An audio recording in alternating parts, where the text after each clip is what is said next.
bahwa malaikat, nggih malaikat sinten mawon, itu juga kena konstitusi aturan fikih.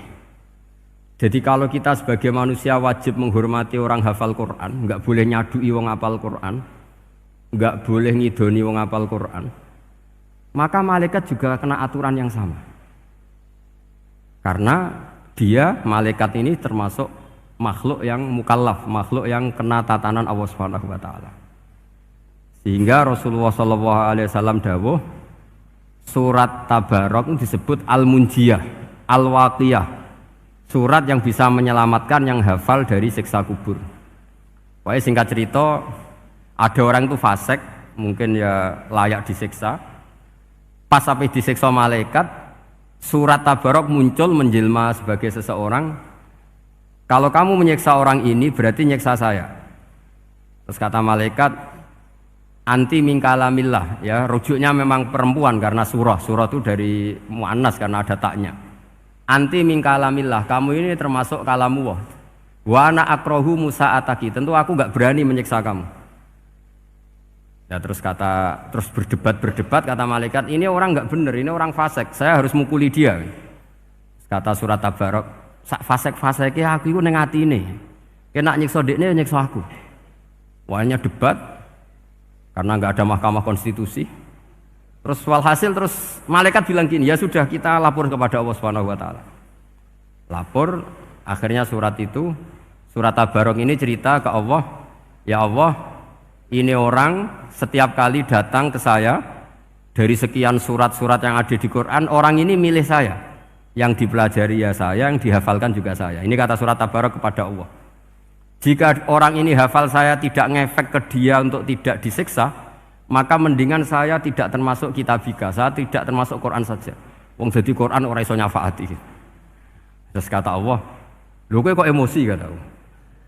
Ya harus emosi dong Gusti. Masa wis dadi Quran kok gak iso nyafaati sing hafal.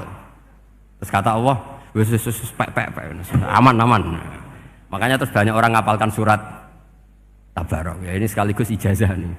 Untuk meradam kemarahan malaikat niku apal surat Tabarok. Syukur-syukur apal 114 surat. Oh niku malaikat sinten mawon pun kena ini. Cukup apal Tabarok. Sehingga adatnya orang-orang Jawa selain apal Yasin itu apal Tabarok. Nah, saya itu lama sekali mempelajari bab ini. Ternyata di antara pokoknya itu satu, karena malaikat itu kena aturan fikih. Nggih imut nggih, malaikat itu juga kena aturan fikih. Jika orang hafal Quran itu haram disadui, kita haram menghinakan, maka malaikat juga kena aturan tidak boleh menghinakan orang yang hafal Quran. Dan alhamdulillah di banyak surahul hadis, hafal Quran itu maknanya tidak harus hafal semuanya. Orang boleh hanya hafal Tabarok, boleh hanya hafal Waqiah. Itu kalau kamu hafal betul, surat ini juga bisa berdiri sendiri mensyafaati Anda. Kayak ini surat Tabarok, beliau matur kepada Allah Subhanahu wa taala. Redaksinya gini, inna fulanan amida ilayya min baini kitabika fata'allamani wa ta'alani. Jadi dari sekian surat yang ada di Quran, orang ini selalu milih saya ya Allah. Jadi gampangannya surat Tabarok, wong saya diprioritaskan orang ini kok saya dingin-dingin saja ketika mau jenengan siksa, ini enggak fair. Apa gunanya saya sebagai kalamullah, sebagai kalamuka ya Allah, kemudian tidak ngefek kepada orang ini. Akhirnya walhasil sama Allah surat Tabarok diberi hak syafaat. Makanya akhirnya semua ulama ijma yang bisa mensyafaati itu adalah satu Quran, dua Rasulullah SAW, ketiga orang-orang soleh dan seterusnya. Tapi yang penting dari ngaji ini adalah bahwa malaikat itu kena konstitusi. Makanya saya punya ijazah untuk jenengan. Malaikat itu bisa diteror, sampean tenang saja. Malaikat itu bisa diteror, bisa dibully. Masyhur itu di cerita Nurul Dzulam itu karangannya Senawawi. Sayyidina Ali yang mbahnya Habib Ali ini, Sayyidina Ali bin Abi Thalib. Ya jadi Rasulullah kita tahu punya menantu yang top alim alamah namanya Sayyidina Ali. Sayyidina Ali ku yang menuso. Jadi dekne ku iseng kepengin roh Umar ku wedi.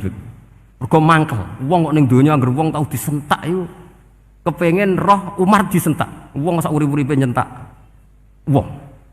Walhasil Sayyidina Ali ketika Umar wafat, beliau berdoa, ya Allah saya beri kasaf supaya ngerti Umar sing mletene ngono angger wong disentaki wani gak nyentak mungkar nakir. Mau itu tok tujuannya. Karena Sayyidina Ali itu orang yang luar biasa, walhasil dituruti mbek pangeran Kasab. Wasop melihat Mungkar Nakir datang itu matanya kalkidril ghali, kayak apa panci yang menganga.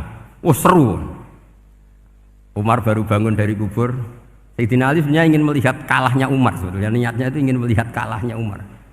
Ternyata Umar tersinggung, langsung berdiri. Hei malaikat, kamu itu harus punya akhlak. Kamu tahu saya siapa? Saya ini temannya kekasihnya Allah. Yang diandalkan temannya bukan dia. Jadi boleh lah neror malaikat itu boleh. Kamu tahu saya ini siapa? Saya ini temannya kekasihnya Tuhan, kekasihnya Allah. Ya ke sapa? Kancane Nabi Muhammad. Itu panik Mungkar Nakir. Panik terus matur Allah, ya Allah ini ada orang yang saya teror malah saya diteror. Siapa dia? Umar, temannya kekasihmu. Kata Allah, yo kowe iku yo sing di akhlak sithik, mosok ambek kancane Nabi gitu. Semenjak itu terus sopan jawab Mungkar Nakir. Tapi Sayyidina Ali gagal ngelihat Umar kalah. Padahal cita-citanya kepira Umar sekali-kali kalah. Jadi ada sekian cara untuk apa ya, kalau dibahasakan untuk meredam malaikat. Masyhur ada ulama alim alama pekerjaannya mengajar tauhid. Ngajar tauhid lah, mungkin tauhid primbon sampai tauhid apa. Ketika meninggal sama malaikat masih ditanya marbuka manabuka dan seterusnya. Imam Malik datang, "Hei malaikat, ini guru tauhid, saurip-uripe mulang tauhid. Kowe ora tau mulang kok takok sing tukang mulang. Sing sopan." Ya sudah enggak usah tanya. Jadi cerita seperti ini mungkin orang lain boleh nggak percaya, tapi itu mudawwan, dibukukan di beberapa kitab, dan saya percaya itu karena secara umum kaidahnya adalah ala inna auliya Allahi la khaufun alaihim wa lahum yahzan. Tetap lahumul busyra fil hayatid dunya fil akhirah. Artinya kalau wali itu ngalami ketakutan ketemu Mungkar Nakir berarti dia tidak punya busyra fil akhirah. Padahal para wali ini dijamin punya busyra, mendapatkan gembira di dunia juga mendapatkan gembira di akhirat. Artinya kalau para wali ngalami ditanya Mungkar Nakir terus takut, apa mana mbok bayangno kepuyah-puyah, wah itu lahumul busra. Jadi ini, makanya zaman nanti kalau ditanya Mungkar Nakir, marbuka, saya guru tauhid. Ngajar di Qudsiyah kelas 6. Nah, harus jelas. Saya kalau ditanya juga gitu, saya guru Minhajul Abidin, ngajar di Habib Ali gitu. Minhajul Thalibin, harus jelas. Kalau Pak Najib lebih gampang, ketua menoro. Lebih gampang lagi. Enggak apa-apa. Kalau karena malaikat itu ternyata mukallaf. Mukallaf itu kena aturan hukum. Enggak boleh dia selonang-selonong. Kena aturan hukum. Makanya fa innallaha ta'ala la yu'adzibu qalban wa al-Qur'an. Allah tidak akan menyiksa hati yang ada di Quran. Kalau orang hafal Quran sampai mati, artinya dia membawa Quran. Dan artinya apa? Malaikat kena aturan tidak boleh melecehkan orang yang membawa Al-Quran. Jika surat Tabarak nggak terima, ini orang ini hafal saya. Kalau kamu mukulin dia kena saya. Tapi ini orang fasik. Tapi saya di situ. Kalau mukulin dia kena saya. Akhirnya kompromi terus konsultasi bi Allah. Akhirnya dibenarkan surat Tabarak. Ya, terus ini sudah clear ya, lolos ya, Mungkar Nakir lolos. Baru kayak surat Nabi Tabarak. Mungkin buatan dites malih, nak dites malih ndredeg keliru ribet. Tapi saya percaya itu, ya. Saya tidak bisa membayangkan ya, ketika Quran disifati Rasulullah SAW bahwa Quran itu syafa', memberi syafaat, kemudian itu tidak ngefek. Saya itu keberatan sekali. Begitu juga apalagi ya, misalnya Rasulullah disifati aqrabin nas, ahabbin nas ilallah, kemudian tidak ngefek bisa memberi syafaat, itu tidak fair. Pasti orang-orang dekatnya Allah ini bisa memberi apa? Syafaat. Karena status kedekatannya Rasulullah SAW diantaranya adalah hak memberi apa? Syafaat. Karena malaikat yang semuanya itu kena konstitusi. Saya punya kitab syarahnya Bukhari banyak, saya punya itu diantaranya riwayat dari Ahlul Bait, dari Sayyid Ali Zainal Abidin, Anil Husain, an Abihi, an Rasulillah SAW. Itu riwayatnya adalah ketika nanti di mahsyar itu ya tidak usah kamu bayangkan ya, karena ini bila kaifin walan hisorin, itu Nabi diantara Jibril dan Allah. Kemudian tentu yang akan masuk surga itu orang-orang yang sudah jelas surganya, kayak para nabi, para wali, para habaib, para orang-orang pilihan, itu jelas surganya. Tapi apa yang terjadi? Allah itu, ya tentu Allah zat yang maha tahu, sudah sangat tahu. Itu Nabi usulnya itu hanya satu. Ai Rabbi. Saya masih apal teksnya. Memang tak apalkan karena ini tak mau tak pakai senjata untuk ketemu para malaikat.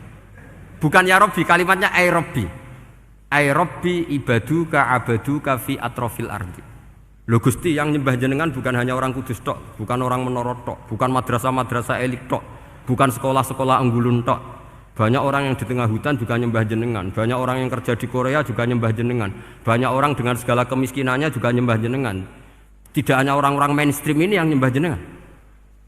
Akhirnya Allah ini terus nyari orang-orang yang nggak jelas alamatnya, nggak jelas statusnya, tapi di hatinya hanya masih nyembah Allah Subhanahu wa Ta'ala. Ini termasuk berkah dari rahmatnya Rasulullah Shallallahu Alaihi Wasallam. Jadi nanti yang jelas ya tentu akan dapat surga karena posisinya jelas. Yang nggak jelas diusulkan sama Rasulullah, ai Rabbi ibaduka abaduka fi atrofil ardi. Itu luar biasa. Saya pernah ke Korea itu haru karena di sana ya ada yasinan, ada dibaan. Padahal kerja di negara ateis. Itu kalau mereka sholat, itu nyuri-nyuri waktu makan sholatnya itu di kamar mandi. Ya jangan bayangkan kamar mandinya kayak di sini yang sempit juga. Kamar mandi di kota-kota itu kan mungkin lebih bagus dibanding kamar tidur jenengan. Kayak di hotel-hotel itu kan kalau santri so ngantuk. Saking mewahnya, jadi bisa kadang ada yang tanya, mosok Gus kamar mandi nek gue sholat mau cuwilik, iwak kamar mandimu ini kamar mandi. Ya sering do tanya saya itu sholatnya sah apa enggak sih? Sah, semuanya gitu tak jawab sah terus. Dan itu yang nanti diusulkan Rasulullah Shallallahu Alaihi Wasallam, ai Rabbi ibaduka abaduka fi atrofil ardi. Di luar orang-orang yang mainstream itu ya Allah, banyak orang yang menyembah jenengan. Saya tuh pernah nangis ketika di Bandara Jakarta ketemu orang wireng, serai melarat, jelas melarat, wireng. Ini aku ketemu saya cium tangan, Gus saya ini itu habis dari Selandia Baru, kerjanya dia itu ikut apa mancing gitu, mancing ikan tuna di Selandia. Kalau saya di tengah laut itu sampai 2 bulan. Hiburan saya itu hanya ngaji jenengan lewat YouTube. Coba orang di tengah laut ngaji, wah itu seneng pojok bumi. Jadi ini umat Rasulullah Shallallahu Alaihi Wasallam. Makanya kalau suwon jenengan yakin saja terhadap syafaatnya Quran, karena semua malaikat itu kena aturan.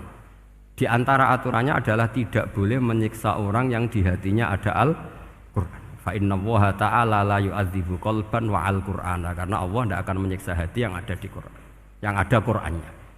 Sehingga memiliki jelas gini riwayat saking Ibnu Katsir.